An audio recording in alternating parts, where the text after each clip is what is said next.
పౌరశాస్త్రంలోని అతి ముఖ్యమైనటువంటి ఒక ప్రధానమైనటువంటి అంశం జాతి జాతీయత. జాతి జాతీయత గురించి నేను మీకు ఈ క్లాస్లో ఈ జాతి అనేటువంటిది ఎలా ఏర్పడింది, జాతీయత అంటే ఏమిటి, జాతీయత యొక్క లక్షణాలు ఏంటి అనేటువంటి విషయాల గురించి ఈ లెసన్ లోపల మీకు నేను తెలియజేస్తాను. మనకి ఈ నేషియో అనే లాటిన్ భాష పదం నుండి నేషన్ అనేటువంటి ఆంగ్ల పదం వచ్చింది. దీని యొక్క అర్థం ఏమిటి అంటే జన్మ లేదా పుట్టుక అనేటువంటి అర్థం కూడా వస్తుంది. జర్మన్లు, ఆంగ్లేయులు ఎక్కువగా ఈ నేషియో అనేటువంటి పదాన్ని ఉపయోగించినటువంటి విధంగా తెలుస్తుంది. అయితే ఈ జాతి అనేటువంటి పదం మనకి ఎక్కువగా ప్రచారంలోకి వచ్చింది ఎప్పుడు అంటే 1914 నుండి 1918 సంవత్సరాల మధ్యకాలం లోపల మొదటి ప్రపంచ యుద్ధం జరిగింది. మొదటి ప్రపంచ యుద్ధం తరువాత మనకి ఒకే జాతి ఒకే రాజ్యం అనేటువంటి నినాదం ప్రచారంలోకి వచ్చింది. దీంతో పాటే మనకు జాతుల స్వయం నిర్ణయాధికారం అనేటువంటి సిద్ధాంతం కూడా మనకి మొదటి ప్రపంచ యుద్ధం తర్వాతనే ప్రచారంలోకి వచ్చింది. మనకు తెలుసు, మొదటి ప్రపంచ యుద్ధం జరుగుతున్నటువంటి రోజుల్లోనే 1918 జనవరి 8వ తేదీన అప్పటి అమెరికా అధ్యక్షుడైనటువంటి వుడ్రో విల్సన్ 14 సూత్రాల పథకాన్ని ప్రకటించాడు. ఈ 14 సూత్రాల పథకం లోపల ఆయన వ్యక్తం చేసినటువంటి ఒపీనియన్ ఏమిటి అంటే ఒక జాతి ఒక రాజ్యంగా ఏర్పడాలి, వన్ నేషన్ వన్ స్టేట్ అనేటువంటి అభిప్రాయాన్ని వ్యక్తం చేసినటువంటి వ్యక్తి ఎవరు అంటే వుడ్రో విల్సన్. కాబట్టి 18, 19 శతాబ్దాల మధ్యకాలం లోపల ప్రపంచంలో అనేక రకాలైనటువంటి జాతి రాజ్యాల యొక్క ఆవిర్భావం జరిగింది. ఇంకొక ముఖ్యమైనటువంటి అంశం ఏమిటి అంటే మనకి రోమన్ సామ్రాజ్యాన్ని తీసుకున్నప్పుడు పవిత్ర రోమన్ సామ్రాజ్యం యూరప్ ఖండం, ఆసియా ఖండం లోపల ఉన్నటువంటి చాలా భాగాలు పవిత్ర రోమన్ సామ్రాజ్యంలో భాగంగా ఉండేవి. ఈ రోమన్ సామ్రాజ్యంలోనే మనకి 14వ శతాబ్దం లోపల సాంస్కృతిక పునరుజ్జీవనం అనేటువంటి ప్రచారంలోకి వచ్చింది. సాంస్కృతిక పునరుజ్జీవనం అంటే అర్థం ఏమిటి అంటే ఒకప్పుడు ఉన్నటువంటి విజ్ఞానం అంటే ఆధునిక విజ్ఞానం, శాస్త్రీయమైనటువంటి విజ్ఞానం తిరిగి ప్రచారంలోకి రావడాన్ని మనం సాంస్కృతిక పునరుజ్జీవనం అని చెప్తున్నాం. అంటే గ్రీక్ యొక్క విజ్ఞానం తిరిగి ప్రచారంలోకి వచ్చింది. గ్రీక్ యొక్క విజ్ఞానాన్ని శాస్త్రీయమైనటువంటి విజ్ఞానంగా పేర్కొంటున్నాం. కాబట్టి ఈ గ్రీక్ విజ్ఞానం అనేది ఎప్పుడైతే చర్చ చేత ఆమోదించబడి తిరిగి ప్రచారంలోకి వచ్చిందో దీన్ని మనం సాంస్కృతిక పునరుజ్జీవనంగా పిలుస్తున్నాం. సాంస్కృతిక పునరుజ్జీవనం అనేది ఎప్పుడైతే ప్రారంభమైందో అప్పుడు అచ్చు యంత్రం కనిపెట్టడం, వివిధ భాషల్లోకి బైబిల్ తర్జుమా కావడం, ప్రాంతీయ భాషల్లోకి మనకి అనేక రకాలైనటువంటి సాహిత్య సారస్వతాలు, చరిత్రలు ఇవన్నీ కూడా అచ్చయి పుస్తకాల యొక్క రూపంలో రావడంతో అప్పుడు మొట్టమొదటిసారిగా 14వ శతాబ్దం తర్వాత రోమన్ సామ్రాజ్యం లోపల అనేక రకాల జాతులు కలిసి మనకి రోమన్ సామ్రాజ్యంలో ఉన్నాయి. ఈ అనేక రకాలైనటువంటి జాతుల లోపల మొట్టమొదటిసారిగా ఏ భావజాలం అభివృద్ధి అయింది అంటే ఈ జాతీయ భావాలు అనేటువంటి అభివృద్ధి అయ్యాయి. మనదంతా ఒక భాష, మన యొక్క చరిత్ర వేరు, మన యొక్క ఆచార సాంప్రదాయాలు వేరు, మన యొక్క జాతి వేరు అనేటువంటి, మన యొక్క రక్త సంబంధం వేరు అనేటువంటి భావజాలం 14వ శతాబ్దం తర్వాత మనకి ఈ రోమన్ సామ్రాజ్యం లోపల ప్రధానంగా ఏర్పడ్డాయి. అదేవిధంగా మనకి 1500 సంవత్సరం నాటికి ఇంగ్లాండ్, ఫ్రాన్స్, స్పెయిన్ జాతి రాజ్యాలుగా అవతరించాయి. ఈ జాతి రాజ్యాలుగా అవతరించడానికి మనకు ఒక ముఖ్యమైనటువంటి కారణంగా ఏమని చెప్తున్నాము అంటే ఈ సాంస్కృతిక పునరుజ్జీవనం తర్వాత మనకి పారిశ్రామిక విప్లవం జాతీయ భావాన్ని పెంపొందింప చేయడంలో ప్రధానమైనటువంటి పాత్ర వహించింది. ఎప్పుడైతే ఈ పారిశ్రామిక విప్లవం సంభవించిందో ఈ పారిశ్రామిక విప్లవం వల్ల మనకి విజ్ఞానం మనకి ప్రపంచంలో ఉన్నటువంటి అన్ని దేశాల్లోకి విస్తరించింది. విజ్ఞానంతో పాటు శాస్త్ర సాంకేతిక రంగాల లోపల ఒక అద్భుతమైనటువంటి ప్రగతి అనేటువంటిది ఏర్పడింది. ఈ పారిశ్రామిక విప్లవాన్ని సాధారణంగా మనం ప్రపంచ చరిత్ర లోపల 1857 తర్వాత మనకి అర్నాల్డ్ టయన్బీ ది ఇండస్ట్రియల్ రివల్యూషన్ అనేటువంటి గ్రంథం లోపల ఈ ఇండికేషన్గా 1857ని ఒక ఇండికేషన్గా గుర్తించి ఈ విధంగా పారిశ్రామిక విప్లవం సంభవించింది అని చెప్పి ఆయన తన యొక్క గ్రంథంలో తెలియజేశాడు. అదేవిధంగా మొట్టమొదటిసారిగా పారిశ్రామిక విప్లవం సంభవించింది కూడా బ్రిటన్లోనే పారిశ్రామిక విప్లవం సంభవించింది. బ్రిటన్లో పారిశ్రామిక విప్లవం సంభవించిన తర్వాత ప్రపంచంలో ఉన్నటువంటి అన్ని దేశాల్లోకి ఈ పారిశ్రామిక విప్లవానికి సంబంధించినటువంటి ఫలితాలు లేదా దీని యొక్క ప్రగతి అనేటువంటిది ప్రపంచంలో అన్ని దేశాల లోపల విస్తరించింది. ఎప్పుడైతే ఈ పారిశ్రామిక విప్లవం సంభవించి ప్రపంచం లోపల ఎప్పుడైతే విజ్ఞాన అభివృద్ధి శాస్త్ర సాంకేతిక రంగాల్లో జరిగిందో అప్పుడు ఈ రోమన్ సామ్రాజ్యంలో నుంచి ఒక్కొక్కరు స్వాతంత్ర్యాన్ని ప్రకటించుకోవడం మొదలుపెట్టారు. ఆ విధంగా అంటే మతం స్వాతంత్ర్యాన్ని ప్రకటించుకోవడానికి ఒక కాజ్గా ఏం తీసుకున్నారంటే ఒకే పుట్టుక కావచ్చు, సంతతి, భాష, ఆచార సాంప్రదాయాలు, వాళ్ళకు చెందినటువంటి ఉమ్మడి ప్రయోజనాలు, ఒకే చరిత్ర సంస్కృతి, వీటన్నిటిని ఆధారంగా చేసుకొని పారిశ్రామిక విప్లవం తర్వాత జాతీయ భావం అనేటువంటిది ప్రారంభమైంది. ఇక సాంస్కృతిక పునరుజ్జీవనం తర్వాత వచ్చినటువంటి ఇంకొక ముఖ్యమైనటువంటి అంశం ఏమిటి అంటే మత సంస్కరణ ఉద్యమం జాతీయ భావాన్ని పెంపొందించడానికి దోహదం చేసింది అని చెప్పాం. అయితే మత సంస్కరణ ఉద్యమం కూడా మనకి 14, 15, 16 శతాబ్దాల మధ్యకాలాన్ని మనం యూరప్ ఖండం లోపల ఒక ఆధునిక యుగంగా పేర్కొంటున్నాం. ఈ కాలాల మధ్యకాలం లోపలే అనేక రకాలైనటువంటి సంస్కరణ ఉద్యమాలు ప్రారంభమైనాయి. మనకి ఈ మత సంస్కరణ ఉద్యమం కూడా మనకి మార్టిన్ లూథరన్ యొక్క నాయకత్వం లోపల రోమన్ క్యాథలిక్ చర్చిని వ్యతిరేకిస్తూ వాళ్ళ యొక్క భోగ లాలస జీవితాన్ని చూసి ఆ భోగ లాలస జీవితం సరైంది కాదని చెప్పి ఆయన ఒక నూతన మత అంటే క్రైస్తవ మతం లోపల ఉన్నటువంటి ఒక శాఖ నూతన శాఖ ఏర్పాటుకి ఆయన కారకుడయ్యాడు. దీన్నే మనం ప్రపంచ చరిత్ర లోపల ఏమని చెప్తున్నామంటే మత సంస్కరణ ఉద్యమం అని చెప్తున్నాం. ఈ మత సంస్కరణ ఉద్యమం యొక్క ప్రభావం వల్ల ఇటు రోమన్ క్యాథలిక్ని సమర్థించే భూస్వాములు, రోమన్ క్యాథలిక్ చర్చిని వ్యతిరేకించే ప్రొటెస్టాంట్ అనేటువంటి శాఖకు చెందినటువంటి భూస్వాములకు మధ్య చాలా దేశాల లోపల అంతర్యుద్ధాలు చెలరేగాయి. ఈ అంతర్యుద్ధాల వలనైతేంది, అప్పుడే సంభవించినటువంటి పారిశ్రామిక విప్లవం వలనైతేంది, సాంస్కృతిక పునరుజ్జీవనం వలనైతేంది ఈ జాతీయ భావం అనేటువంటిది ప్రపంచం లోపల ఉన్నటువంటి అనేక దేశాల లోపల మనకి సంభవించింది. అయితే ఇక దీని తర్వాత ఉన్నటువంటి ఓ ముఖ్యమైనటువంటి అంశం ఏమిటి అంటే మనకి 1789లో ఫ్రెంచ్ విప్లవం సంభవించింది. మనకి బండ గుర్తుపెట్టుకోండి, 1789 అంటే 1789 సంవత్సరంలో ఫ్రెంచ్ విప్లవం జరిగింది. సాంఘిక సమానత్వం కోసం జరిగినటువంటి విప్లవం ఫ్రెంచ్ విప్లవం. మనకి ప్రపంచంలో ఒక నాయకుడు అంటూ లేకుండా జరిగినటువంటి విప్లవంగా కూడా మనం ఈ ఫ్రెంచ్ విప్లవాన్ని గుర్తిస్తూ ఉంటాం. ఫ్రెంచ్ విప్లవం ద్వారా మనకి ఒక కొత్త సిద్ధాంతం ఈ ప్రపంచంలోకి ప్రచారంలోకి వచ్చింది.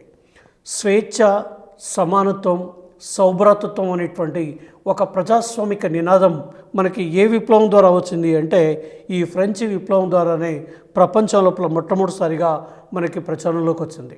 అయితే ఫ్రెంచ్ విప్లవం ద్వారా ఈ నినాదం రావడంతో పాటు రూసో సోషల్ కాంట్రాక్ట్ అనేటువంటి గ్రంథాన్ని రచించి ఆ సోషల్ కాంట్రాక్ట్ అనేటువంటి గ్రంథం లోపల ఆయన ప్రజా సార్వభౌమాధికార సిద్ధాంతాన్ని గురించి తెలియచేశాడు. అంటే ప్రత్యక్ష ప్రజాస్వామికవాది అయినటువంటి రూసో ఈ ఫ్రెంచ్ విప్లవంతో స్వేచ్ఛ, సమానత్వం, సౌభ్రాతృత్వం అనేటువంటి భావాలు ప్రపంచంలోకి వ్యాప్తిలోకి వచ్చాయి.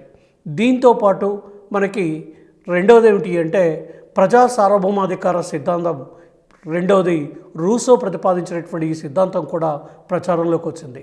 ఇక ఫ్రెంచ్ విప్లవం యొక్క భావజాలం కానీ, స్వేచ్ఛ, సమానత్వం, సౌభ్రాతృత్వం యొక్క భావజాలం కానీ, ప్రజా సార్వభౌమాధికార సిద్ధాంతం కానీ, సాంఘిక సమానత్వానికి చెందినటువంటి భావజాలం కానీ మనకి జాతీయ భావాన్ని పెంపొందింపచేయడం లోపల ఒక ప్రధానమైనటువంటి పాత్ర వహించాయని చెప్పచ్చు. మనకి ఫ్రెంచ్ విప్లవం తర్వాత మనకి యూరప్ ఖండంలో మనకి అస్తవ్యస్తమైనటువంటి పరిస్థితులు నెలకొన్నాయి. ఈ అస్తవ్యస్తమైనటువంటి పరిస్థితుల్లో నుంచి ఒకవైపు రోమన్ సామ్రాజ్యం బలహీనమైపోయింది. రోమన్ సామ్రాజ్యం బలహీనం కావడంతో ఎవరి ఇష్టం వచ్చిన విధంగా వాళ్ళు చిన్న చిన్న రాజ్యాలుగా అవతరించాయి. ఈ చిన్న చిన్న రాజ్యాలుగా అవతరించినటువంటి సందర్భం లోపలనే మనకి 1815 సంవత్సరం లోపల వియన్నా కాంగ్రెస్ అనేటువంటి ఓ సమావేశం జరిగింది. ఈ వియన్నా కాంగ్రెస్ ఏం చేసింది అంటే యూరప్ ఖండంలోని రాజ్యాల సరిహద్దులని ఇష్టం వచ్చిన విధంగా నిర్ణయం చేసింది, లేదా ఇష్టం వచ్చినట్లుగా ఏర్పాటు చేసింది. ఎప్పుడైతే ఈ యూరప్ ఖండంలో ఉన్నటువంటి రాజ్యాల మధ్య యొక్క సరిహద్దుల్ని ఒక జాతిని ఇంకో జాతిలో కలపడం, ఒక భాష వాళ్ళని ఇంకో భాషలో కలపడం, ఈ విధంగా అనేక ప్రాంతాలు ఆక్రమించుకోవడం. ఉదాహరణకి మనం పోలెండ్ని తీసుకున్నట్టయితే పోలెండ్ అనేటువంటి దేశాన్ని ఓవైపు రష్యా ఆక్రమించింది, ఓవైపు ప్రష్యా ఆక్రమించింది, ఇంకోవైపు మనకి ఇంకొక దేశాలు రష్యా యొక్క భూభాగాన్ని ఆక్రమించాయి. అంటే ఈ విధంగా రాజ్యాల మధ్య యొక్క భూభాగాలు ఎవరిష్టం వచ్చిన విధంగా వాళ్ళు నిర్ణయించడంతో అక్కడ జాతుల పరమైనటువంటి పోరాటాలు ప్రారంభం కావడంతో పాటు జాతీయ భావం అనేటువంటి భావన రూపకల్పన జరగడానికి కారణమైంది. ఈ జాతుల మధ్య వచ్చినటువంటి వైరుధ్యమే, ఈ జాతుల మధ్య వచ్చినటువంటి అభిప్రాయ భేదాలే మొదటి ప్రపంచ యుద్ధానికి 1914 నుంచి 1918 వరకు జరిగినటువంటి మొదటి ప్రపంచ యుద్ధానికి కారణమైంది అని చెప్పచ్చు. అట్లాగే ఇంకోటి ఏమిటి అంటే మనకి అతి ముఖ్యమైనటువంటి భావన 1905 లోపల జపాన్ రష్యా పైన విజయాన్ని సాధించింది. జపాన్ రష్యా పైన ఎప్పుడైతే విజయాన్ని సాధించిందో ఇది జాతీయ భావాన్ని పెంపొందింప చేయడానికి ఓ ప్రధానమైనటువంటి కారణంగా తయారైంది.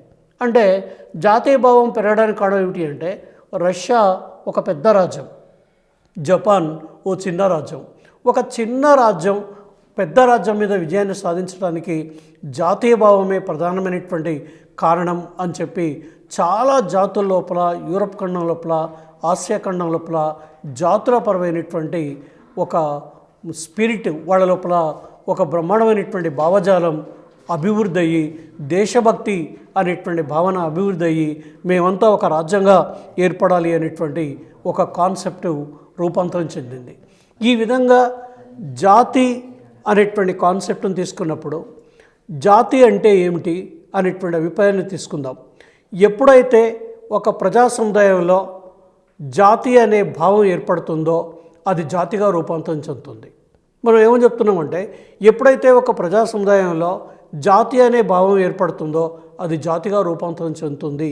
అంటే ఒక ప్రజా సముదాయంలో మేమంతా ఒకటి అనేటువంటి భావన ఎప్పుడైతే ఏర్పడుతుందో మేమంతా ఒకటి అనేటువంటి భావనే జాతిరాజ్యంగా ఏర్పడడానికి దోహదం చేస్తుంది. ఇక రెండోది ఏమిటి అంటే లార్డ్ బ్రైస్ చెప్తాడు. లార్డ్ బ్రైస్ ఏమంటాడంటే రాజకీయంగా సంఘటితమై స్వతంత్రంగా ఉంటున్నా లేదా స్వతంత్రంగా ఉండవలనని కోరుకుంటున్నా ఒకే జాతీయ భావం కల జనమే జాతి అంటాడు.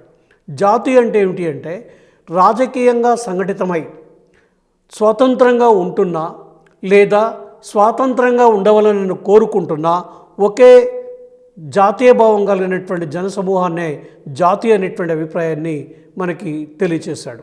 ఇక ఇంకో నిర్వచనం ఏమిటి అంటే ఒక ప్రదేశంలో నివసిస్తూ నరవర్గ ఏకత్వం ఉన్న జనసమూహమే జాతి. మనకి బర్జెస్ ఈ యొక్క నిర్వచనం తెలియచేస్తాడు. ఒకే ప్రదేశంలో నివసిస్తూ నరవర్గ ఏకత్వం ఉన్న జనసమూహమే జాతి అంటాడు. అంటే ఒకే ప్రాంతంలో నివసిస్తున్నటువంటి వాళ్ళ లోపల ఒకే రకమైనటువంటి శారీరక లక్షణాలు కలిగి ఉండడం వల్ల అక్కడ ఉన్నటువంటి ప్రజల యొక్క రంగు కానీ, వాళ్ళ భాష కానీ, వాళ్ళ యొక్క ఆచార సాంప్రదాయాలు కానీ, వాళ్ళ యొక్క జీవన విధానం కానీ ఒకే రకంగా ఉండడం వల్ల ఆ ప్రజల్లో జాతి అనేటువంటి భావన ఏర్పడుతుంది. కాబట్టి వాళ్ళొక జాతిగా ఏర్పడతారు అనేటువంటి అభిప్రాయాన్ని వ్యక్తం చేశారు. ఆ తర్వాత ఉన్నటువంటి జిమ్మరాన్ ఏమని చెప్తాడు అంటే తాము లేకుంటే జిమ్మరాన్ యొక్క అభిప్రాయం లోపల తాము మాతృదేశం ఎడల ఒక విశిష్టమైన ఆత్మీయమైన అభిమానాన్ని గౌరవ భావాలతో ఏకమైన ప్రజా సముదాయాన్ని ఒక జాతిగా నిర్వచించాడు. అంటే తాము మాతృదేశం ఎడల ఒక విశిష్టమైనటువంటి ఆత్మీయత, అభిమానం, గౌరవ భావాలతో ఏకమైన ప్రజా సముదాయాన్ని ఒక జాతిగా నిర్వచించారు. జిమ్మారాణి యొక్క అభిప్రాయం లోపల మనకు తెలుసు, మాతృదేశం ఎడల మనకి విపరీతమైనటువంటి అభిమానాలు ఉంటాయి, మేమంతా ఈ దేశవాసులం, మేమంతా ఈ దేశానికి చెందినటువంటి వాళ్ళమని చెప్పి మనం మన మాతృదేశాన్ని పొగుడుతూ ఉంటాం. ఉదాహరణకు మనం తీసుకుందాం, రవీంద్రనాథ్ ఠాగూర్ మన యొక్క జాతీయ గీతాన్ని రచించారు. రవీంద్రనాథ్ ఠాగూర్ రాసినటువంటి జాతీయ గీతం లోపల మనకి భారతదేశాన్ని కీర్తిస్తూ రాశారు. మనకి జనగణమన అధినాయక జయ హే, ఓ భారత భాగ్య విధాత, పంజాబు, సింధు, గుజరాత్, మరాఠా, ద్రావిడ, ఉత్కళ, వంగ అని చెప్పి మనం ప్రతిరోజు ఉదయం పూట కళాశాలల్లో, పాఠశాలల్లో మనకి ఎక్కడికి వెళ్ళినా సరే మన దేశాన్ని మనం కీర్తిస్తూ ఉంటాం.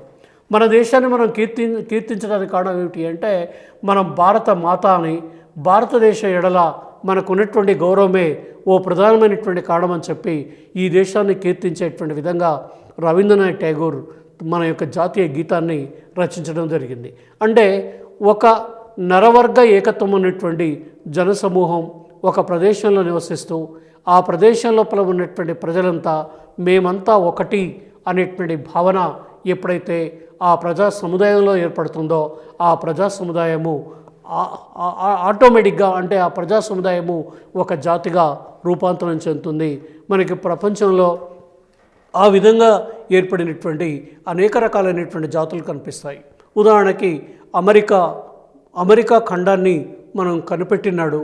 అమెరికా లోపల దాదాపు అనేక నాగరిక దేశాల నుంచి, అంటే ప్రపంచ లోపల ఉన్నటువంటి నాగరిక దేశాలన్నిటిలో నుంచి వలసలు అమెరికాకు వెళ్ళాయి. అమెరికాకు వెళ్ళినటువంటి వాళ్ళంతా ఒక జాతిగా రూపాంతరం చెందారు. మేమంతా అమెరికా జాతి, మేమంతా అమెరికా అని చెప్పి ఒక అమెరికా రాజ్యం ఒక జాతిగా ఏర్పడడానికి ఓ ప్రధానమైనటువంటి కారణంగా తయారైంది. అట్లాగే స్విట్జర్లాండ్లో అనేక రకాలైనటువంటి జాతులు నివసిస్తున్నాయి. కానీ మేమంతా ఒకటి అనేటువంటి భావన ఎప్పుడైతే ఏర్పడిందో అదొక స్విట్జర్లాండ్ జాతిగా అవతరించింది. భారతదేశం లోపల కూడా మిశ్రమ తెగలు ఉన్నాయి, మిశ్రమ జాతులు ఉన్నాయి. అయినా సరే భిన్నత్వంలో ఏకత్వం ఒక బ్రహ్మాండమైనటువంటి భారత జాతి యొక్క నిర్మాణం భారతదేశం లోపల జరిగింది. ఈ విధంగా జాతి అంటే నరవర్గ ఏకత్వం ఉన్న ప్రజా సముదాయాన్ని జాతిగా పేర్కోవచ్చు. లేదా ఎప్పుడైతే ఒక ప్రజా సముదాయంలో మేమంతా ఒకటి అనేటువంటి భావన ఏర్పడుతుందో అది ఒక జాతిగా ఏర్పడుతుంది. ఒక జాతీయ భావం అనేది ప్రజా సముదాయంలో ఏర్పడడానికి అనేక రకాలైనటువంటి కారణాలు దోహదం చేస్తూ ఉన్నాయి.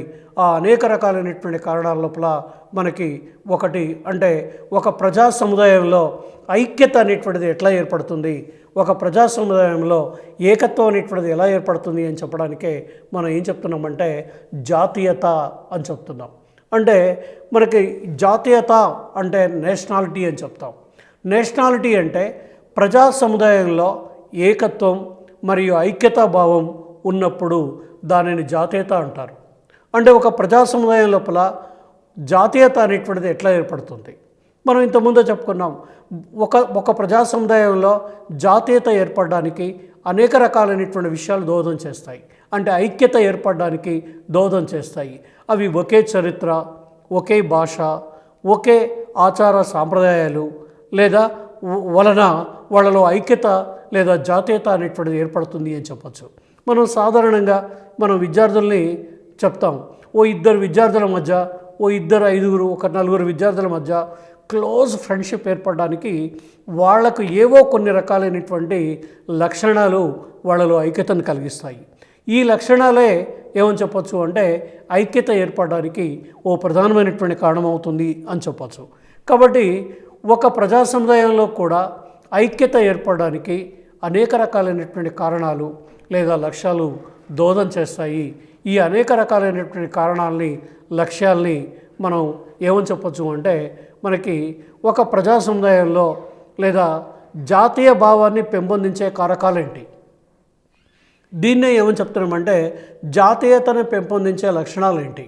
ఇక్కడ జాతీయత అంటే భారతదేశంలో ఐక్యత అనేటువంటిది ఎలా ఏర్పడుతున్నది, లేదా ప్రపంచంలో ఉన్నటువంటి అనేక దేశాల లోపల ఐక్యత అనేటువంటిది ఏర్పడడానికి ప్రధానమైనటువంటి కారణం ఏమిటి.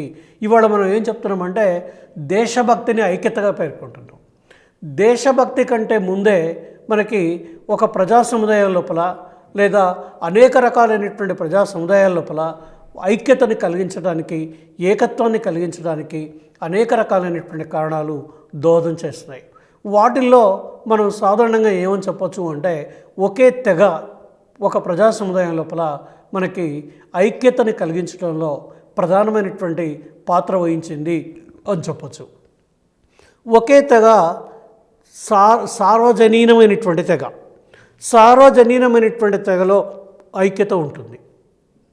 ఎందుకు ఐక్యత ఉంటుంది సార్వజనీనమైనటువంటి తెగ లోపల అంటే, ఒక తెగలో ఒకే సంతతి, ఒకే రక్త సంబంధం, ఒకే పుట్టుక ఐక్యతను కలిగిస్తుంది అని చెప్పొచ్చు.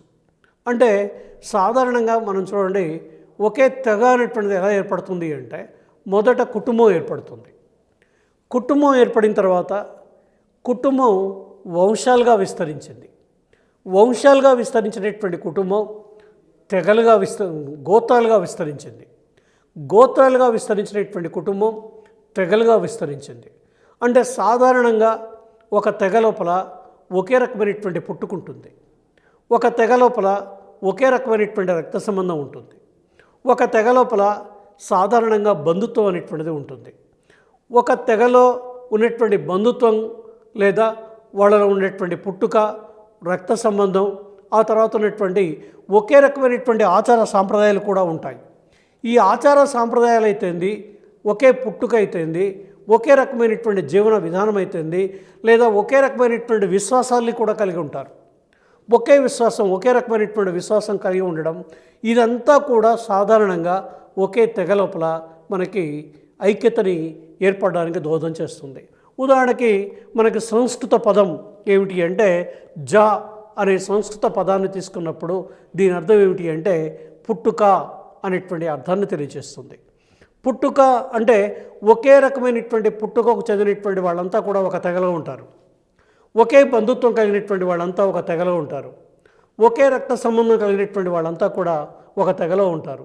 అందుకోసమే ఒకే తెగలో సార్వజనీనమైనటువంటి లక్షణం ఏమిటి అంటే, ఒకే రక్త సంబంధం ఉంటుంది. కాబట్టి ఒకే తెగలో నివసించేటువంటి ప్రజల లోపల సాధారణంగా ఐక్యత అనేటువంటిది ఉంటుంది. అయితే ఇవాళ ప్రపంచంలో ఉన్నటువంటి దేశాలు తీసుకున్నప్పుడు ఒకే పుట్టుకకు చెందిన జర్మన్లు, ఇంగ్లీష్ వాళ్ళు, డచ్ వాళ్ళు, వారు వివిధ దేశాలుగా ఉన్నారు. వీళ్ళంతా కూడా ఒకే పుట్టుకకు చెందినటువంటి వాళ్ళు. ఎందుకంటే జర్మన్లు కానీ, ఇంగ్లీష్ వాళ్ళు కానీ, డచ్ వాళ్ళు కానీ వివిధ రకాలైనటువంటి దేశాలుగా ఇవాళ ఏర్పడి పనిచేస్తూ ఉన్నారు. అలాగే మిశ్రమ తెగలకు చెందినటువంటి అమెరికా, కెనడా, స్విట్జర్లాండ్, భారతదేశం ఒక రాజ్యంగా ఉన్నాయి. అంటే ఒకే తెగకు చెందినటువంటి వాళ్ళంతా మనకి భిన్నమైనటువంటి రాజ్యాలుగా ఉన్నాయి. వివిధ రకాల తెగలకు చెందినటువంటి వాళ్ళంతా కూడా ఇవాళ ఒక రాజ్యంగా ఏర్పడ్డాయి. అందుకోసం మేము చూస్తున్నాం, కెనడాలో ఇంతకు ముందే చెప్పుకున్నాం, ప్రపంచంలో ఎన్ని నాగరిక దేశాలు ఉన్నాయో అన్ని నాగరిక దేశాలలో నుంచి అమెరికాకు వలసలు వెళ్ళాయి. వాళ్ళంతా కాలక్రమంలో మేమంతా అమెరికా జాతిగా రూపాంతరం చెందారు. కెనడా కూడా అంతే, ప్రపంచం లోపల ఎన్ని దేశాలు ఉన్నాయో అన్ని దేశాల నుంచి కెనడా లోపల వలసలు ఉన్నాయి. ఇక స్విట్జర్లాండ్లో ఫ్రెంచ్ వాళ్ళు ఉన్నారు, జర్మనీ వాళ్ళు ఉన్నారు. ఆ తర్వాత ఉన్నటువంటి ఫ్రెంచ్, జర్మనీ, స్విస్ మొదలైనటువంటి జాతులు చెందినటువంటి వాళ్ళంతా కలిసి స్విట్జర్లాండ్ అనేటువంటి దేశంలో నివసిస్తున్నారు. ఇక భారతదేశానికి వస్తే మిశ్రమ తెగలు మనకి భారతదేశం లోపల ఉన్నాయి. ఈ మిశ్రమ తెగలకు చెందినటువంటి జీవన విధానం మనకి భారతదేశంలో భిన్నత్వంలో ఏకత్వం కనిపిస్తుంది. హేస్ అనేటువంటి సామాజిక శాస్త్రవేత్త అభిప్రాయంలో ఏం చెప్తాడంటే, ప్రపంచంలో స్వచ్ఛమైన జనసమూహం లేదు అని చెప్తాడు. అంటే ఆయన యొక్క అభిప్రాయంలో చెప్పాలి అంటే, మనకి నాగరిక ప్రపంచం అంతా కూడా స్వచ్ఛమైనటువంటిది కాదు అనేటువంటి ఒపీనియన్ కనిపిస్తుంది. ఇక రెండోది, ఆధునిక ప్రపంచంలో అన్ని జాతులు సంకర వర్ణాలే అని పిల్స్బరీ అనేటువంటి సామాజిక శాస్త్రవేత్త తన యొక్క అభిప్రాయాన్ని వ్యక్తం చేస్తున్నాడు. ఈ విధంగా ఒకే తెగ, స్వచ్ఛమైనటువంటి తెగ అనేది ఎక్కడ ఉంది అంటే, అది ఎక్కడన్నా దట్టమైనటువంటి అడవులలో నివసిస్తున్నటువంటి కొండ జాతులో లేకపోతే తెగలలో మాత్రమే స్వచ్ఛత అనేటువంటిది కనిపిస్తుంది. నాగరిక ప్రపంచం లోపల స్వచ్ఛత అనేటువంటిది లేదు. నాగరిక ప్రపంచంలో ఉన్నటువంటి వాళ్ళంతా కూడా సంకర జాతులకు చెందినటువంటి వాళ్ళే, సంకర వర్ణాలకు చెందినటువంటి వాళ్ళే నాగరిక ప్రపంచంలో ఉన్నారు అనేటువంటి అభిప్రాయం మనకి పిల్స్బరీ కానీ లేదా హేస్ అనేటువంటి వాళ్ళిద్దరి యొక్క అభిప్రాయం లోపల కనిపిస్తూ ఉంది. ఇక జాతీయ సముదాయంలో ఐక్యతని కలిగించేటువంటి కారకాల లోపల ఒక ముఖ్యమైనటువంటి లక్షణం లేదా కారకంగా ఏం చెప్పచ్చు అంటే ఒకే మతం చెప్పచ్చు. ఒకే మతంలో సాధారణంగా ఐక్యత ఉంటుంది. ఒకే మతానికి చెందిన రాజ్యాలు వేరువేరుగా ఉన్నాయి మరి ఆధునిక ప్రపంచంలో. మనం ఇంతకుముందే చెప్పుకున్నాం, మతం అనేటువంటిది ఎలా ఏర్పడుతుంది అంటే సామాజిక పరిణామంలో మొట్టమొదటిసారిగా కుటుంబం ఏర్పడింది. కుటుంబం ఎప్పుడైతే విస్తరించిందో అది వంశాలుగా విస్తరించబడింది. వంశాలుగా కుటుంబం తరువాత గోత్రాలుగా విస్తరించబడింది. గోత్రాలుగా విస్తరించబడిన కుటుంబాలు ఆ తర్వాత తెగలుగా విస్తరించబడ్డాయి. తెగలు చివరికి మతంగా రూపాంతరం చెందాయి. మతంలో సాధారణంగా ఏముంటుంది అంటే ఐక్యత అనేటువంటిది ఉంటుంది. ఒకే మతానికి చెందినటువంటి వాళ్ళము అనేటువంటి అభిప్రాయం ఆ జన సమూహం లోపల దేన్ని కలిగిస్తుంది అంటే ఐక్యతను కలిగిస్తుంది. అయితే ఇక్కడ ఒకే మతానికి చెందినటువంటి వేరు వేరు రాజ్యాలు ఇవాళ ప్రపంచ లోపల ఉన్నాయని చెప్తున్నాం. ఒకే మతానికి చెందినటువంటి విషయం తీసుకున్నప్పుడు ఉదాహరణకి యూరప్ ఖండం తీసుకున్నప్పుడు యూరప్ ఖండంలో మెజారిటీ మతం క్రైస్తవ మతం. క్రైస్తవ మతం మెజారిటీ మతం అయినప్పటికీ కూడా అనేక చిన్న చిన్న రాజ్యాలుగా ఇవాళ యూరప్ ఖండం ఉంది. అంటే దీన్ని బట్టి అర్థమయ్యేది ఏమిటి అంటే ప్రజా సముదాయంలో ఐక్యతని కలిగించడంలో మతం అనేది ఒక లక్షణంగా ఉపయోగపడుతుంది తప్ప మతం ఒక్కటే ఖచ్చితంగా ఆ ప్రజా సముదాయం లోపల ఐక్యతని కలిగిస్తుంది అని చెప్పలేం. దానికి ఉదాహరణ మనం భారతదేశ చరిత్ర నుంచి తీసుకుందాం. భారతదేశ చరిత్రలో మనకు తెలుసు ద్విజాతి సిద్ధాంతాన్ని ప్రతిపాదించింది మహమ్మద్ అలీ జిన్నా. మహమ్మద్ అలీ జిన్నా ద్విజాతి సిద్ధాంతం పేరుతోటి భారతదేశం రెండు దేశాలుగా విడిపోయింది. ఒకటి భారతదేశం, రెండు పాకిస్తాన్.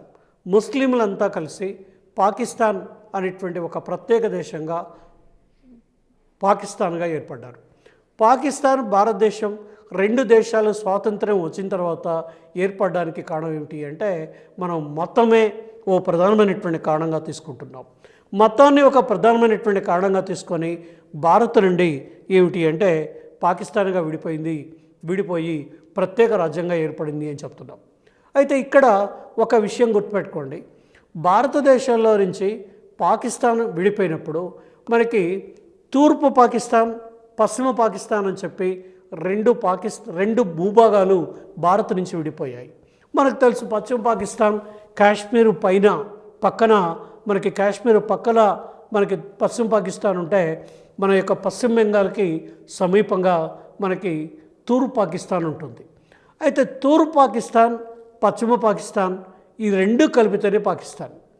1971లో పాకిస్తాన్ నుండి తూర్పు పాకిస్తాన్ విడిపోయి బంగ్లాదేశ్ అనేటువంటి ఒక ప్రత్యేక రాజ్యంగా ఏర్పడింది.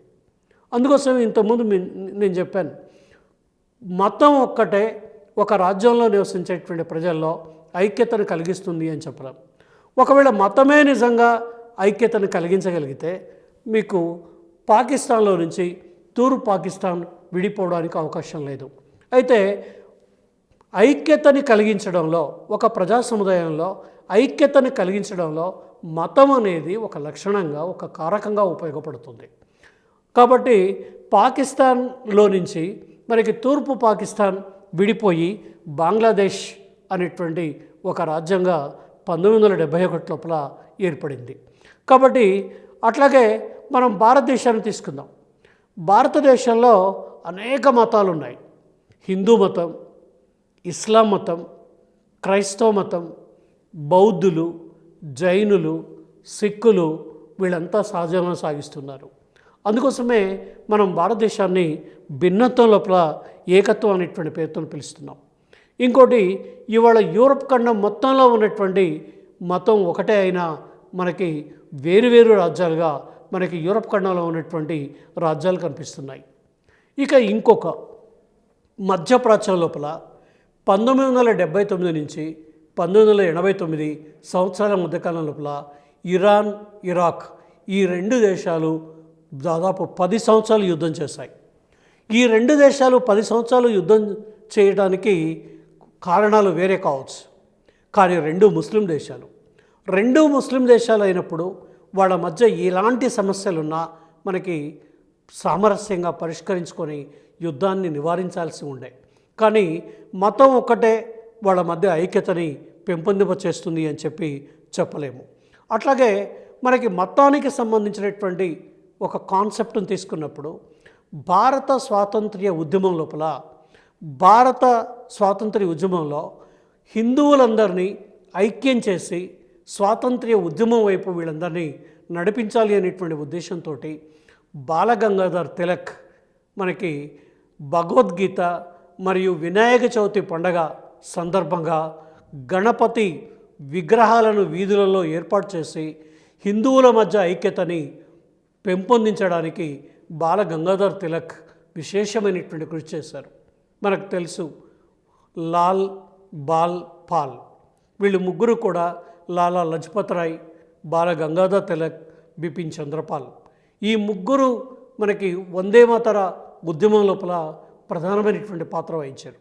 బెంగాల్ విభజన జరిగిన తర్వాత భారతదేశంలో 1905లో పెద్ద ఎత్తున వందే మాతర ఉద్యమం వచ్చింది. ఈ వందే మాతర ఉద్యమ కాలంలోనే మనకి హిందువులందరినీ ఏకం చేయాలని, వీళ్ళందరినీ ఏకం చేయాలంటే ఒకే ఒక మార్గంగా తిలక్ యొక్క దృష్టిలో కనిపించినటువంటిది ఏమిటి అంటే వినాయక చవితి పండుగని బొంబాయి లోపల పెద్ద పెద్ద విగ్రహాలను ఏర్పాటు చేసి వీధులలో విగ్రహాలు ఏర్పాటు చేసినట్లయితే హిందువులంతా కూడా పూజలు చేయడానికి లేదా పూజల్లో పాల్గొనడానికి ఆ విగ్రహాల దగ్గరకు వచ్చినటువంటి హిందువుల లోపల బ్రిటిష్ వ్యతిరేక ప్రచారం చేసి బ్రిటిష్ వాళ్ళని భారతదేశంలో నుంచి తరిమి కొట్టడానికి స్వాతంత్రోద్యమం వైపు భారతీయుల్ని హిందువుల్ని నడిపించడానికి బాలగంగాధర్ తిలక్ మతాన్ని ఆధారంగా చేసుకొని ఆయన భగవద్గీత ప్రచారం చేయడంతో పాటు మనకి ఈ గణపతి ఉత్సవాలని నిర్వహించేటువంటి కార్యక్రమాన్ని తిలక్ భారతదేశం లోపల ప్రారంభం చేశాడు. కాబట్టి మతం పేరుతోటి మనకి భారతదేశంలో ఎప్పుడైతే ఈ వినాయక చవితి ఉత్సవాల్ని నిర్వహించడం ప్రారంభించారో అప్పటికే హిందువుల లోపల బ్రిటిష్ వ్యతిరేకతని పెంపొందిస్తూ బ్రిటిష్ వాళ్ళని ఆ తర్వాత జరిగినటువంటి ఉద్యమాల లోపల బ్రిటిష్కు వ్యతిరేకంగా భారతీయులు పెద్ద సంఖ్యలో పాల్గొనడానికి కారణమైనటువంటి వ్యక్తి ఎవరు అంటే బాలగంగాధర్ తిలక్ ఒక ప్రధానమైనటువంటి కారణంగా ఉన్నాడు. కాబట్టి మనకి సాధారణంగా ఏమని చెప్తున్నాము అంటే ఒకే మతానికి చెందినటువంటి ఒకే మతంలో ఉన్నప్పటికీ కూడా ఆ మతంలో ఐక్యత ఉంటుంది. అయితే అనేక రాజ్యాలు ఒక మత రాజ్యాలుగా ఉన్నంత మాత్రాన ఐక్యత అనేటువంటిది ఏర్పడుతుంది. అయితే ఒక ప్రజా సముదాయంలో ఐక్యత అనేటువంటిది కేవలం మతం ద్వారానే ఏర్పడుతుంది అని మనం ఖచ్చితంగా చెప్పలేం. ఇక జాతీయతను పెంపొందించేటువంటి ముఖ్యమైనటువంటి అంశాల లోపల ఒక అంశం ఏమిటి అంటే ఒకే భాష ఒక ప్రజా సముదాయంలో ఐక్యతను పెంపొందించడంలో బలంగా దోహదం చేస్తుంది. మనకు తెలుసు భాష ఒక ప్రధానమైనటువంటి ఏమని చెప్పచ్చు అంటే మానవుల మధ్య ఉన్నటువంటి ఒక అభిప్రాయాలు పరస్పరం తెలుసుకోవడానికి ఉపయోగపడేటువంటి ఒక శక్తివంతమైనటువంటి ఆయుధం భాష. ఈ ఒకే భాష మాట్లాడేటువంటి ప్రజల లోపల సాధారణంగా ఐక్యత అనేటువంటిది బాగా ఉంటుంది. అయితే స్విట్జర్లాండ్ అనే దేశాన్ని తీసుకున్నప్పుడు స్విట్జర్లాండ్ అనేటువంటి దేశం లోపల స్విట్జర్లాండ్ చాలా చిన్న దేశం, తటస్థ దేశం. ప్రపంచంలో తటస్థమైనటువంటి దేశాల్లో ఒకటి స్విట్జర్లాండ్. ఆ దేశంలో స్విస్ భాష, ఫ్రెంచ్ భాష, జర్మనీ భాష, ఇటాలియన్ భాషలు మాట్లాడతారు.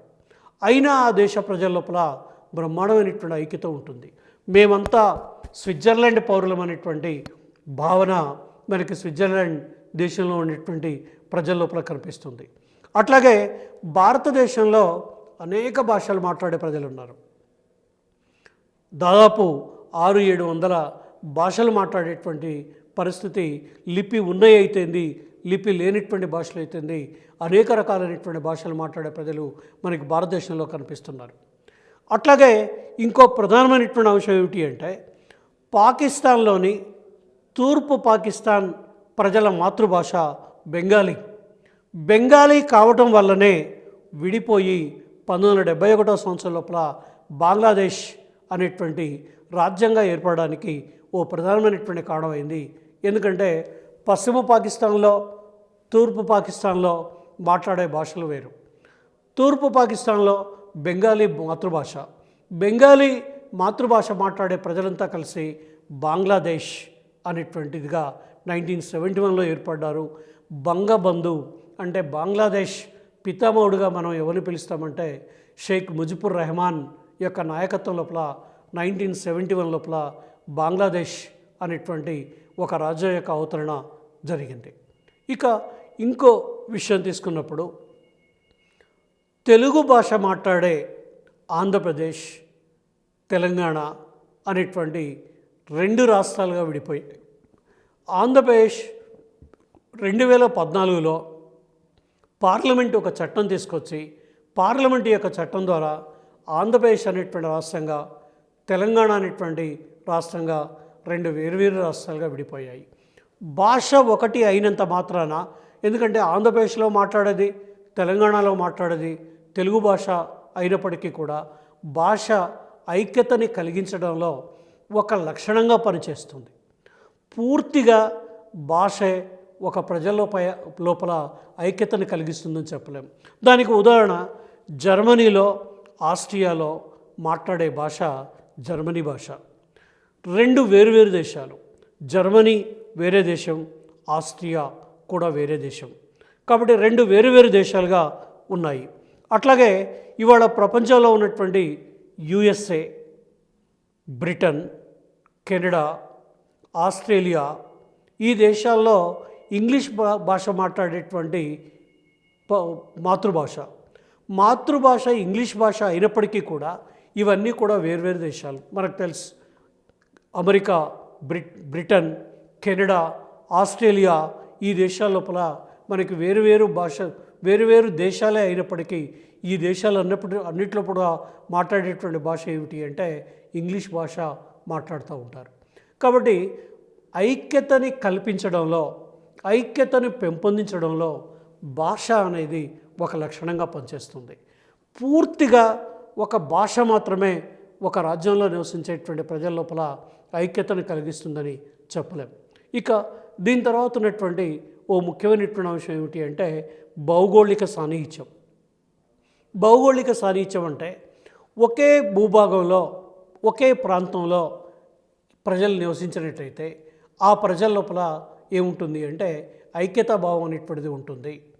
కాబట్టి ఇవాళ ప్రపంచంలో ఒకే భూభాగంలో భిన్న రాజ్యాలు ఉన్నటువంటి పరిస్థితి మనం ప్రపంచంలో కనిపిస్తుంది. ఇక మనకు చూడండి, సాధారణంగా ఆసియా ఖండ ప్రజలు తమ దేశాన్ని మాతృదేశంగా పేర్కొంటారు. మనం కూడా భారతీయులం మాతృభూమి అంటాం. మనం ప్రతిజ్ఞ చదివేటప్పుడు భారతదేశం నా మాతృభూమి, భారతీయులందరూ నా సహోదరులు అనేటువంటి అభిప్రాయాన్ని మనం వ్యక్తం చేస్తూ ఉంటాం. కాబట్టి ఆసియా దేశాలకు చెందినటువంటి వాళ్ళు తమ దేశాన్ని మదర్లాండ్గా, మాతృభూమిగా పేర్కొంటారు. పాశ్చాత్య దేశాలకు చెందినటువంటి వాళ్ళు తమ దేశాన్ని పితృభూమిగా పేర్కొంటారు, ఫాదర్లాండ్గా పేర్కొంటారు. ఇది ఆసియా దేశానికి పాశ్చాత్య దేశాలకి మధ్య ఉన్నటువంటి తేడా గుర్తుపెట్టుకోండి. ఆసియా దేశాల వాళ్ళు మాతృభూమిగా పేర్కొంటే పాశ్చాత్య దేశాలకు చెందినటువంటి వాళ్ళు తమ దేశాన్ని పితృభూమిగా పేర్కొనేటువంటి పరిస్థితి మనకు కనిపిస్తూ ఉంది. అట్లాగే మనకు తెలుసు, భారత స్వతంత్రోద్యమంలో రవీంద్రనాథ్ ఠాగూర్ భారతదేశాన్ని కీర్తిస్తూ మనకి జనగణమన గీతాన్ని రచించారు. మనకి అంటే భారతదేశాన్ని పొగుడుతూ, అంటే హిమాలయాలు, గంగా, యమున, బ్రహ్మపుత్ర, సింధు, లేకపోతే అనేక రాష్ట్రాలు, భారతదేశంలో ఉన్నటువంటి ఈ రాష్ట్రాలు, వీటన్నిటితో కూడుకున్నటువంటిదే మా మహోన్నతమైనటువంటి భారతదేశం అని చెప్పి, ఓ భారత భాగ్య విధాత, పంజాబు, సింధు, గుజరాత, మరాఠా, ద్రావిడ, ఉత్కళ, వంగ, ఇవన్నీ కూడా ఈ దేశం ఉన్నతమైనటువంటి సస్యశ్యామలమైనటువంటి ప్రపంచం లోపలే ఒక ఉన్నతమైనటువంటి దేశం అనేటువంటి అభిప్రాయాన్ని మనకి రవీంద్రనాథ్ ఠాగూర్ మనకి జనగణమన గీతం ద్వారా భారతదేశాన్ని కీర్తించాడు. అంటే ఈ భౌగోళిక సాన్నిహిత్యం వల్ల మన దేశంలో ఉన్నటువంటి హిమాలయాలు, మన దేశంలో ఉన్నటువంటి మనకి నదులు, పర్వతాలు, అడవులు, లేదా మనం పవిత్రమైనటువంటి ప్రదేశాలు, ఇవన్నీ కూడా ఏమని చెప్పచ్చు అంటే మన దేశాన్ని మీద మాతృదేశం ఎడల దేశభక్తి పెరగడానికి, ఇది నా దేశం, ఇది నా నా నా దేశం అనేటువంటి ఒక గౌరవం ఏర్పడడానికి ఇవన్నీ కూడా దోహదం చేస్తాయి. అందుకోసమే చెప్తారు ఏమిటి అంటే, నా దేహం ముక్కలైనా సహిస్తాను కానీ నా దేశాన్ని ముక్కలు కాని అనేటువంటి ఒక దేశభక్తి పూరితమైనటువంటి భావజాలం మనకి జాతీయ భావం ఈ భౌగోళిక సాన్నిధ్యం ద్వారా మనకి భారతదేశంలో ఉన్నటువంటి ప్రజల్లో నుంచి వస్తుంది. దీని నుంచే మనం ఏమని చెప్తున్నాము అంటే, జననీ జన్మభూమిచ స్వర్గాదపి గరియసి, అంటే మాతృభూమి స్వర్గం కన్నా మిన్న, కాబట్టి నా దేశం చాలా గొప్పది అని చెప్తున్నాం. అయితే భౌగోళిక సాన్నిధ్యం లేకపోవటం వల్లనే పాకిస్తాన్ నుండి బంగ్లాదేశ్ విడిపోయింది. ఇంతకుముందే చెప్పాను నేను మీకు, కాశ్మీర్ పక్కగా మనకి పాకిస్తాన్ కనిపిస్తుంది. అయితే అది పశ్చిమ పాకిస్తాన్. ఇక్కడ ఉన్నటువంటి మధ్యలో ఇప్పుడున్నటువంటి పశ్చిమ బెంగాల్కు పక్కన ఉన్నటువంటి ప్రాంతం ఏమిటి అంటే తూర్పు పాకిస్తాన్. తూర్పు పాకిస్తాన్కి పశ్చిమ పాకిస్తాన్కి మధ్య కొన్ని వందల కిలోమీటర్ల దూరం ఉంది. ఈ వందల కిలోమీటర్ల దూరం వల్ల ఏమైంది అంటే, పశ్చిమ పాకిస్తాన్లో నుంచి తూర్పు పాకిస్తాన్ విడిపోయి భౌగోళిక సాన్నిహిత్యం లేకపోవడం వల్లనే మనకి ఒక ప్రత్యేకమైనటువంటి బంగ్లాదేశ్ అనేటువంటి రాజ్యంగా ఏర్పడింది అని చెప్తున్నాం. ఇక భౌగోళిక సాన్నిహిత్యం ఉన్నా మనకి ఉత్తర కొరియా, దక్షిణ కొరియా రెండూ కూడా వేరువేరు దేశాలుగా ఉన్నాయి. మొన్నటి వరకు 1991 వరకు తూర్పు జర్మనీ, పశ్చిమ జర్మనీ వేరువేరు రాజ్యాలుగా ఉండి ఈ రెండు జర్మనీలు కలిసి మనకి ఒకే ఒక జర్మనీగా మళ్ళీ ఏకీకరణ మనకి 1991 లోపల జర్మనీ యొక్క ఏకీకరణ జరిగింది. కాబట్టి రెండవ ప్రపంచ యుద్ధంలో జర్మనీ ఒకే భౌగోళిక సాన్నిధ్యాన్ని కలిగి ఉన్నప్పటికీ కూడా రెండు వేరువేరు దేశాలుగా విడిపోయాయి. ఒకటి కమ్యూనిస్టుల ప్రాబల్యంలోకి వెళ్ళిపోయింది, మరొకటి పెట్టుబడిదారీ విధాన ప్రాబల్యంలోకి వెళ్ళిపోయింది.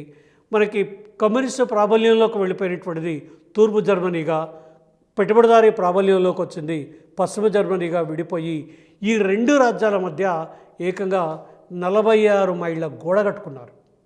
ఈ 46 మైళ్ళ గోడని కూల్చుకొని ఈ రెండు జర్మనీలు మళ్ళీ ఇవాళ ఒకే జర్మనీగా అవతరించినటువంటి సంఘటన మనకి ఎక్కడ కనిపిస్తుంది అంటే మనకి జర్మనీ, యూరప్ ఖండంలో జర్మనీ కనిపిస్తుంది. కాబట్టి భౌగోళిక సాన్నిధ్యం అనేటువంటిది మనకి ఖచ్చితంగా ఒక రాజ్యంలో ఉండేటువంటి ప్రజల లోపల ఐక్యతను కలిగిస్తుందని చెప్పలేము. మనకి భారతదేశానికి పాకిస్తాన్కి మధ్య భౌగోళిక సాన్నిధ్యం ఉంది, భారతదేశానికి బంగ్లాదేశ్కి మధ్య భౌగోళిక సాన్నిధ్యం ఉంది. ఈ రెండూ కూడా భారత్ నుంచి విడిపోయినవే. ఇవి రెండూ కూడా భారత్ నుంచి విడిపోయి ప్రత్యేకమైనటువంటి రాజ్యాలుగా ఏర్పడినటువంటి చరిత్ర మనకు తెలుసు.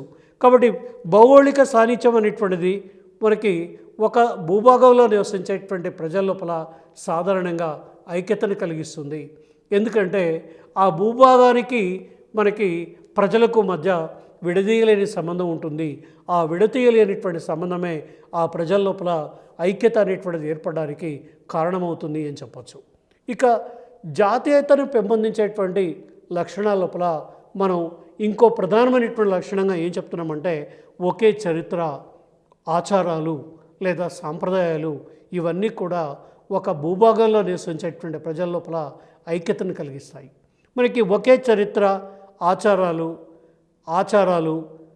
లేదా సామాజిక కట్టుబాటుకు, సమైక్యతకి పునాదిరాళ్ళుగా ఉంటాయి. అంటే ఒక భూభాగంలో నివసించేటువంటి ప్రజల లోపల మనకి సాధారణంగా ఐక్యత చరిత్ర ద్వారా లభిస్తుంది. దీనికి జేఎస్ మిల్ అనేటువంటి ప్రఖ్యాత రాజనీతి శాస్త్రవేత్త ఏమని చెప్తాడు అంటే, ఒక దేశ చరిత్ర, ఆచార సాంప్రదాయాలు జాతీయతని పెంపొందించడంలో క్రియాశీలక పాత్రను పోషిస్తున్నాయి అని చెప్తాడు. మనకి భారతదేశ చరిత్ర తీసుకున్నప్పుడు భారతదేశాన్ని ఏకం చేసి పరిపాలించినటువంటి అశోకుడు కానీ, చంద్రగుప్తుడు కానీ, ఆ తర్వాత కాలంలో వచ్చినటువంటి మనకి అక్బర్ కానీ, షాజహాన్ కానీ, లేదా తెలంగాణ చరిత్రలోకి వచ్చినట్టయితే శాతవాహనులు కానీ, ఆ తర్వాత కాలంలో వచ్చినటువంటి కాకతీయులు కానీ, కాకతీయుల తర్వాత వచ్చినటువంటి మనకి నిజాం రాజుల యొక్క చరిత్ర కానీ, ఈ తెలంగాణ ప్రాంత ప్రజల్ని ఐక్యం చేయడంలో, ఏకత్వాన్ని కలిగించడంలో మనమంతా ఒకటి. మన యొక్క చరిత్ర వేరు, మన భాష వేరు, మన యాస వేరు, మన యొక్క ఆచార సాంప్రదాయాలు వేరు అనేటువంటి ఒక సాంప్రదాయం ఈ ప్రజల్లో ఐక్యతను కలిగిస్తుంది. మనకి ప్రధానంగా తెలంగాణ ఉద్యమ కాలంలో మనం ఆంధ్ర ప్రాంతానికి, తెలంగాణ ప్రాంతానికి మధ్య ఉన్నటువంటి ఆచార సాంప్రదాయాల లోపల తేడాను చూపించాం. బతుకమ్మని మేము ఆడితే మీరు బతుకమ్మ పండగ ఆడరు. ఇక్కడ ఉన్నటువంటి లేదా బోనాలు అనేటువంటి పండగను తీసుకుంటే, ఇక్కడ బోనాలు అనేటువంటిది తెలంగాణలో మనకి శ్రవణ మాసంలో వచ్చేటువంటి ఒక బ్రహ్మాండమైనటువంటి ఆచార సాంప్రదాయాన్ని ఇక్కడ కొనసాగితే, మిగతా ప్రాంతం లోపల ఇలాంటి సాంప్రదాయాలు లేకపోవడం, ఇవన్నీ కూడా అంటే ఈ బతుకమ్మ కానీ, ఆచార సాంప్రదాయాలు కానీ, లేదా ఘనంగా రాజులు పరిపాలించినటువంటి ప్రాంతం లోపల సాధారణంగా దసరా పండుగని ఘనంగా చేస్తాం. మనకి ఆంధ్ర ప్రాంతంలోకి పోయినట్టయితే సంక్రాంతి పండుగని ఘనంగా చేసేటువంటి సాంప్రదాయం అక్కడ ఉంటే, దసరా పండుగని ఘనంగా చేసేటువంటి సాంప్రదాయం మనకి తెలంగాణ ప్రాంతం లోపల ఉండడం మనకు కనిపిస్తూ ఉంది. ఈ విధంగా ఇక్కడ పరిపాలించినటువంటి ఆచారాలు కావచ్చు, సాంప్రదాయాలు కావచ్చు, జీవన విధానం కావచ్చు, లేదా ఈ ప్రాంతాన్ని పరిపాలించినటువంటి రాజుల యొక్క చరిత్ర మనకి ఎవరైనా సరే మీకు కాకతీయుల యొక్క రాజుల చరిత్ర కానీ, శాతవాహనుల యొక్క చరిత్ర కానీ, నైజాం రాజులకు చెందినటువంటి చరిత్ర కానీ, ఇక్కడ ఉన్నటువంటి ప్రజల లోపల ఒక ఐక్యతని పెంపొందింప చేయడం లోపల మనకి ఒకే చరిత్ర ప్రధానమైనటువంటి పాత్ర వహిస్తుంది అని చెప్పచ్చు. కాబట్టి ఒకే చరిత్ర ఒక ప్రాంతంలో నివసించేటువంటి ప్రజల లోపల ఐక్యతను పెంపొందిస్తుంది. ఉదాహరణకు తీసుకుందాం, మహారాష్ట్రకి వెళితే ఎక్కడికి వెళ్ళినా మనకి ఛత్రపతి శివాజీ యొక్క విగ్రహాలు కనిపిస్తాయి. శివాజీ ఆరాధన మనకి మహారాష్ట్ర లోపల కనిపిస్తుంది. భారతదేశంలోనే ఒక విశిష్టమైనటువంటి రాజుల లోపల యావత్ భారతదేశం కీర్తించేటువంటి రాజు ఎవరు అంటే శివాజీ అని చెప్తా ఉన్నాం. ఈ విధంగా ఒకే చరిత్ర, ఆచారాలు, సాంప్రదాయాలు ఒక దేశంలో నివసించేటువంటి ప్రజల లోపల ఐక్యతని కలిగించడంలో ప్రధానమైనటువంటి పాత్ర వహిస్తున్నాయి. ఇక ఇంకో ప్రధానమైనటువంటి అంశం ఏమిటి అంటే ఉమ్మడి లక్ష్యాలు అని చెప్తున్నాం. ఉమ్మడి లక్ష్యాల కోసం మనకి ఉమ్మడి లక్ష్యాలు ఆ దేశ ప్రజల్లో ఐక్యతను కలిగిస్తాయి. ఉదాహరణకి 1776లో అమెరికా స్వాతంత్ర యుద్ధ ప్రకటన జరిగింది. 1776 అమెరికా స్వాతంత్ర యుద్ధ ప్రకటన నాయకుడు జార్జ్ వాషింగ్టన్. 1779లో అమెరికాలోని 13 రాష్ట్రాలు స్వాతంత్ర యుద్ధ ప్రకటన చేశాయి. ఈ 13 రాష్ట్రాలు కలిసి 1779లో ఒక కన్ఫెడరేషన్ ప్రభుత్వంగా ఏర్పడ్డాయి, ఒక సమ్మేళన రాజ్యంగా ఏర్పడ్డాయి. ఇది బలహీనమైనటువంటి రాజ్య వ్యవస్థ అనే విషయం వాళ్ళకి తెలిసిపోయింది. బలహీనమైనటువంటి ఒక కేంద్ర ప్రభుత్వాన్ని బలమైనటువంటి రాష్ట్రాలతోటి ఏర్పడినటువంటి దాన్ని మనం సమ్మేళన ప్రభుత్వంగా చెప్తున్నాం. ఈ సమ్మేళన ప్రభుత్వం ఎప్పుడైతే బలహీనమని తెలిసిపోయిందో 1787లో ఫిలడెల్ఫియా సమావేశం లోపల జార్జ్ వాషింగ్టన్, జెస్సీ జాఫర్సన్ మొదలైనటువంటి ప్రఖ్యాత నాయకులంతా కూర్చొని అమెరికా రాజ్యాంగాన్ని రూపొందించారు. అమెరికా రాజ్యాంగాన్ని రూపొందించి ఉమ్మడి ప్రయోజనాలని దృష్టిలో పెట్టుకొని అమెరికాలోని 13 రాష్ట్రాలు కలిసి యుఎస్ఏ, యునైటెడ్ స్టేట్స్ ఆఫ్ అమెరికాగా 1779 సంవత్సరం లోపల ఈ 13 రాష్ట్రాలు కలిసి యుఎస్ఏగా అవతరించాయి. ఇవాళ యుఎస్ఏలో ఉన్నటువంటి రాష్ట్రాలు ఎన్ని అంటే 50 రాష్ట్రాలు ఉన్నాయి. యుఎస్ఏలో చేరినటువంటి ఈ రాష్ట్రాలన్నీ కూడా ఉమ్మడి ప్రయోజనాల కోసమే అమెరికా, యుఎస్ఏ అనేటువంటి ఒక రాజ్యంగా ఏర్పడ్డాయి. అందుకోసం మనం ఏం చెప్తున్నామంటే యుఎస్ఏ ప్రపంచంలో ఏర్పడినటువంటి మొట్టమొదటి సమైక్య రాజ్యంగా పేర్కొంటున్నాం. సమైక్య రాజ్యంగా పేర్కొంటూ మనకి మొట్టమొదటి లిఖిత రాజ్యాంగాన్ని కూడా ఏర్పాటు చేసుకున్నటువంటిది యుఎస్ఏ. ఒక లిఖిత రాజ్యాంగాన్ని ఏర్పాటు చేసుకునేటువంటి రాజ్యాన్ని యుఎస్ఏగా పేర్కొంటున్నాం. అలాగే భారతదేశంలో ఉన్నటువంటి సంపదని ఏ విధంగా బ్రిటిష్ వాడు దోచుకుపోతున్నాడో మనకి డ్రైన్ సిద్ధాంతం పేరుతోటి, దీన్నే తెలుగులో అయితే సంపద స్రావ సిద్ధాంతంగా దాదాబాయి నౌరోజీ ఆయన the an British rule in India అనేటువంటి గ్రంథం లోపల భారతదేశం యొక్క ఉమ్మడి లక్ష్యం ఏమిటి అంటే బ్రిటిష్ వాళ్ళని భారతదేశంలో నుంచి వెళ్ళగొట్టి భారతదేశం అనేది ఒక ప్రత్యేక రాజ్యంగా, స్వతంత్ర రాజ్యంగా ఏర్పడాలి అనేటువంటి అభిప్రాయాన్ని the grand old man of India, మనం the grand old man of ఇండియాగా దాదాబాయి నౌరోజీని పేర్కొంటాం. బ్రిటిష్ పార్లమెంటుకి ఎన్నికైనటువంటి ఏకైక భారతీయుడు కూడా ఎవరు అంటే దాదాబాయి నౌరోజీ అని చెప్తా ఉన్నాం.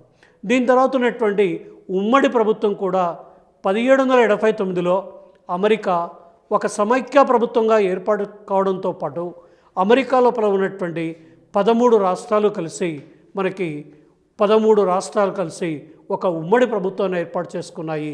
ఆ ఉమ్మడి ప్రభుత్వాన్ని మనం యుఎస్ఏ అని చెప్తున్నాం. 1779లో యుఎస్ఏ అనేటువంటి ఒక రాజ్యం ఏర్పడింది. ఆ యుఎస్ఏ అనేటువంటి రాజ్యం ఉమ్మడి ప్రభుత్వాన్ని సమైక్య ప్రభుత్వం చెప్తున్నాం. అట్లాగే ఇవాళ ఎక్కడ అంటే రష్యా లోపల కూడా యుఎస్ఎస్ఆర్ ఒక ఉమ్మడి ప్రభుత్వాన్ని ఏర్పాటు చేస్తుంది 15 రాష్ట్రాలతోటి, లేదా ఆ 15 రాష్ట్రాలతోటి యుఎస్ఎస్ఆర్ అనేటువంటిది ఏర్పడింది. ఇవాళ 50 రాష్ట్రాలతోటి అమెరికా కూడా ఒక ఉమ్మడి ప్రభుత్వాన్ని ఏర్పాటు చేసుకుంది. ఇవాళ 29 రాష్ట్రాలు 7 కేంద్రపాలిత ప్రాంతాలతోటి భారతదేశం కూడా ఒక ఉమ్మడి రాష్ట్రాన్ని ఏర్పాటు చేసుకుంది అని చెప్పొచ్చు. అర్నాల్డ్ టైన్బీ ఆయన ఏమని చెప్తాడు అంటే కలిసి జీవించాలనే ప్రగాఢ వాంఛ ఉమ్మడి ప్రభుత్వ ఏర్పాటుకి దోహదం చేస్తుంది అనేటువంటి అభిప్రాయాన్ని అర్నాల్డ్ టైన్బీ వ్యక్తం చేస్తున్నాడు.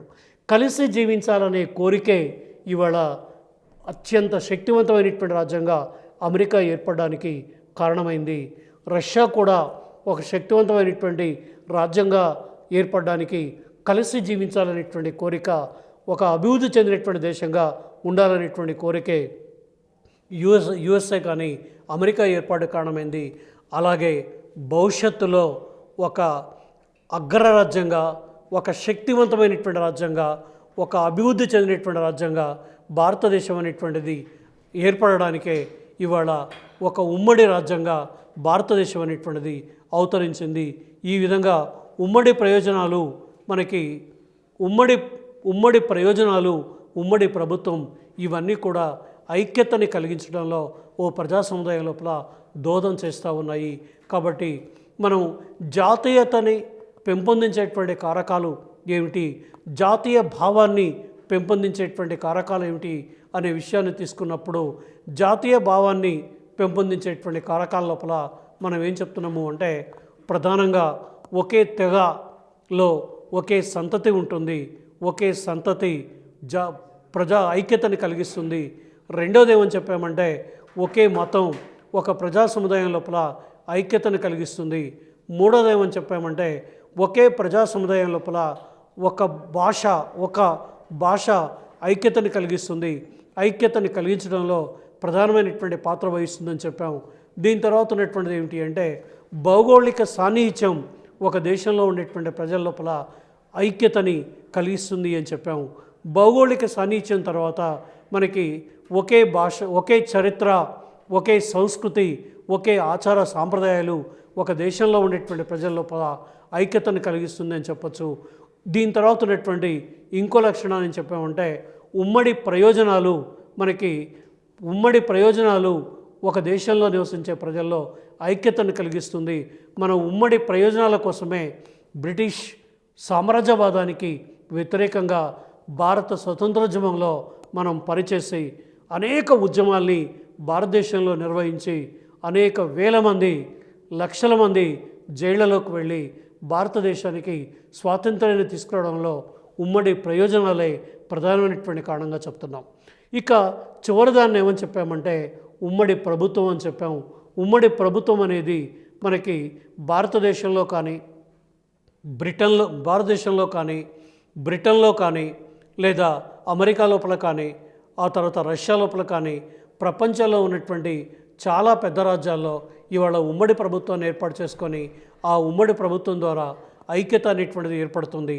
ఈ ఐక్యత ఏర్పడడానికి ఉమ్మడి ప్రభుత్వం అనేది ఓ ప్రధానమైనటువంటి కారణంగా రూపాంతరం చెందింది. కాబట్టి ఒక ప్రజా సముదాయం లోపల కలిసి జీవించాలనేటువంటి కోరిక ఎప్పుడైతే ఏర్పడుతుందో అది ఉమ్మడి ప్రభుత్వానికి, ఉమ్మడి ప్రయోజనాలకి దారితీస్తుంది. ఈ విధంగా ప్రజా సముదాయంలో ఐక్యతని కల్పించడంలో, ఏకత్వాన్ని కల్పించడంలో ఈ కారకాలు దోహదం చేస్తాయి. మనం ఆధునిక కాలంలో జాతీయ భావాన్ని ఏ పేరుతో పిలుస్తున్నామంటే దేశభక్తి అనేటువంటి భావనతోటి దీన్ని పేర్కొంటున్నాం. దేశభక్తి అంటే ఇక్కడ ఏం చెప్తున్నామంటే నా దేహం ముక్కలైన సహిస్తాను కానీ నా దేశాన్ని ముక్కలు కానియను అనేటువంటి ఒక దేశభక్తి పూరితమైనటువంటి భావజాలం మనకు కనిపిస్తూ ఉంది. ఈ దేశభక్తి అనేది ఒక రాజ్యం పైన ఇతర రాజ్యాలు దండయాత్రకు వచ్చినప్పుడు కానీ లేదా ఇతర రాజ్యాలు యుద్ధాన్ని ప్రకటించినప్పుడు కానీ భారతదేశంలో బ్రహ్మాండమైనటువంటి దేశభక్తి ఏర్పడుతుంది. ఉదాహరణకి కార్గిల్ యుద్ధం సంభవించినప్పుడు కార్గిల్ యొక్క యుద్ధం లోపల భారతదేశంలో ఉన్నటువంటి ప్రజల లోపల ఒక బ్రహ్మాండమైనటువంటి దేశభక్తి ప్రచారంలోకి వచ్చింది. విద్యార్థుల్లో, యువకుల్లో, ఆ తర్వాత ఉన్నటువంటి అన్ని రంగాల్లో ఉన్నటువంటి ప్రజల లోపల మనకి దేశభక్తి పూరితమైనటువంటి జాతీయ భావం పెంపొందింది. ఈ జాతీయ భావమే ఆధునిక కాలంలో మనం దేశభక్తిగా పేర్కొంటున్నాం. ఈ విధంగా ఉమ్మడి ప్రభుత్వం కానీ, ఉమ్మడి ప్రయోజనం కానీ ఒక రాజ్యంలో ఉన్నటువంటి ప్రజల లోపల ఐక్యతను కలిగిస్తుంది. అట్లాగే ఒకే రకమైనటువంటి రాజకీయ అభిరుచులు కూడా ఒక దేశంలో ఉన్నటువంటి ప్రజల లోపల ఐక్యతని పెంపొందింప చేయడం లోపల ప్రధానమైనటువంటి పాత్ర వహిస్తాయి.